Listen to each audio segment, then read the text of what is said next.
मुर्डेश्वर मंदिर की कहानी। मुर्डेश्वर मंदिर की पूरी कहानी कंदुका पहाड़ी कंदुका गिरी में भगवान शिव की मूर्ति के नीचे गुफा में खूबसूरती से अकेली गई है।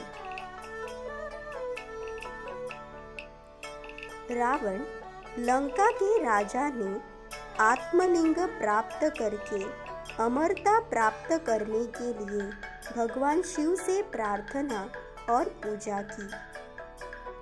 उसकी प्रार्थना से प्रसन्न होकर भगवान शिव उसके सामने प्रकट हुए और उससे पूछा कि वह क्या चाहता है।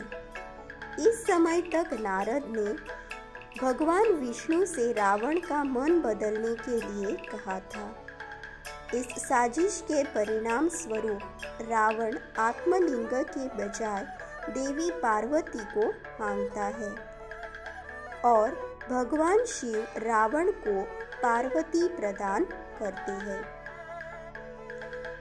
लंका लौटते समय नारद ने पार्वती का काली अवतार दिखाते हुए रावण को बताया कि शिव ने उसे असली पार्वती नहीं दी है और असली पार्वती पथला में थी। रावण ने काली को मुक्त कर दिया और पथला गया और मंदोदरी को असली पार्वती मानकर उससे विवाह किया।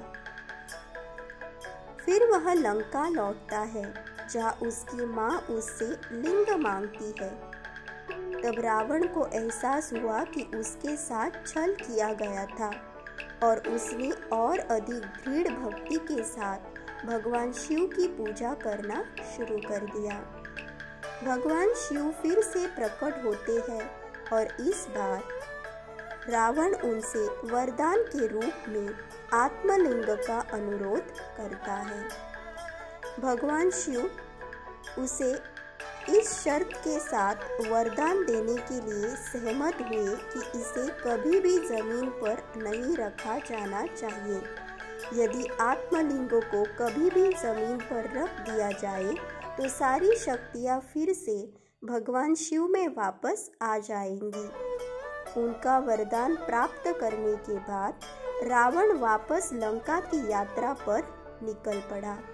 इस घटना के बारे में पता चलने पर ऋषि नारद को एहसास हुआ कि आत्मलिंग के साथ रावण अमरता प्राप्त कर सकता है और पृथ्वी पर तबाही मचा सकता है। वह भगवान गणेश के पास पहुँचे और उनसे आत्मलिंग को लंका पहुँचने से रोकने का अनुरोध किया।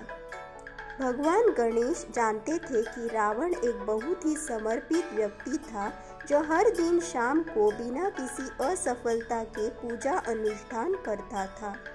उसने इस तथ्य का उपयोग करने का निर्णय लिया और रावण से आत्मलिंग पर कब्जा करने की योजना बनाई। जैसे ही रावण गोकर्ण के निकट पहुंचा, भगवान विष्णु ने सूर्य को मिटाकर शाम का रूप दे दिया। अब रावण को अपना संध्या अनुष्ठान करना था, लेकिन वह चिंतित था क्योंकि आत्मलिंग के हाथ में होने के कारण वह अपना अनुष्ठान नहीं कर पाएगा। इस समय भगवान गणेश ने एक ब्राह्मण लड़के के भेष में उनका स्वागत किया। रावण ने उससे अनुष्ठान करने तक आत्मलिंग को अपने पास रखने का अनुरोध किया और उसे इस जमीन पर न रखने के लिए कहा। गणेश ने उसके साथ एक सौदा किया और कहा कि वह रावण को 3 बार बुलाएगा और यदि रावण उस समय के भीतर वापस नहीं आया तो वह आत्मलिंग को जमीन पर रख देगा। इससे पहले कि रावण अपने अनुष्ठानों को पूरा करने के बाद लौटता, गणेश ने पहले से ही आत्मलिंग को जमीन पर रख दिया गया है और उसने इसे उखाड़ने और नष्ट करने की कोशिश की। रावण के बल लगाने से कुछ टुकड़े बिखेर गए। कहा जाता है कि लिंग के सिर का ऐसा ही टुकड़ा वर्तमान सूरतकल में गिरा था। कहा जाता है कि प्रसिद्ध सदाशिव मंदिर लिंग के उस टुकड़े के चारों ओर बनाया गया है।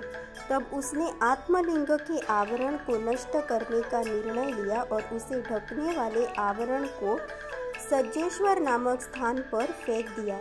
फिर उसने मामले का ढक्कन गुणेश्वर और धारेश्वर नामक स्थान पर फेंक दिया।